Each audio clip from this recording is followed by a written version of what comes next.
In the ruins of ancient Babylon, archaeologists discovered something small. A cylinder of baked clay, barely larger than a human hand, covered in ancient cuneiform inscriptions, dating back approximately 2,500 years. And what it said, what this small object said, was something the ancient world was not supposed to have the language for yet. This is the Cyrus cylinder, created by Cyrus the Great, founder of the Achaemenid Persian Empire after his conquest of Babylon in 539 BCE. The inscription records a declaration that the conquered peoples of Babylon would be allowed to keep their gods, that forced labor would be ended, that the peoples of the empire would be treated with dignity rather than as property. Historians still debate exactly how to interpret it. Some call it the world's first human rights document. Others say that applies modern concepts too directly to an ancient context.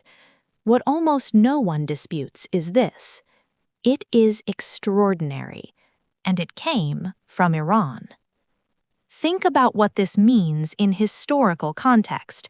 The ancient world at this time was defined by conquest through terror. Assyrian armies were famous for mass deportations and psychological brutality designed to break subject peoples permanently. Egyptian pharaohs built monuments on enslaved labor.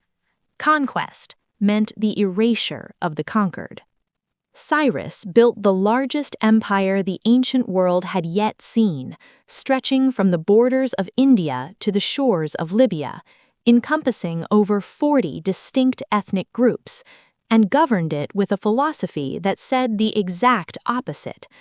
Let them keep their religions, let them maintain their languages, treat them as subjects with dignity.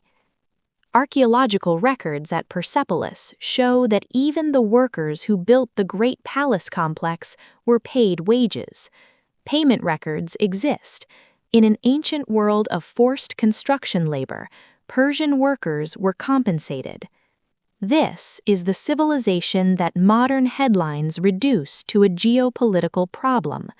This is the civilization whose principles were so advanced that historians are still writing about them today. The Cyrus cylinder now sits in the British Museum, 2,500 years old, and still one of the most remarkable objects in the history of human governance.